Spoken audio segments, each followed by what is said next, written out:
To be healthy is to be fat. To be fat is to be healthy. That's what my grandma tells me every time I'm bullied. Taba mo! Mataba po ba talaga ako? Wala akong nalalaman na malusog na pangit. Well, that's okay.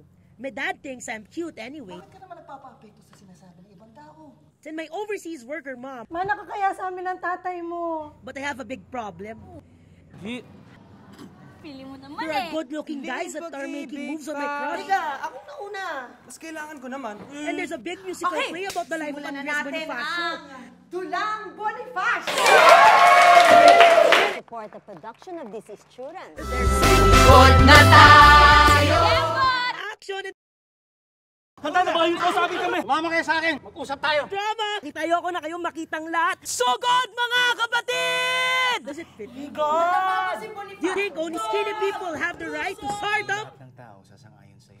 Ang importante, kaya mong ipaglaban ang sa tingin mong tama. Will my crush fall in love with me? Mamahalin ka ba ng iba kung di mo mahal ang sarili mo? Watch out for me, Filimon Mamon, as I blast through a movie theater near you!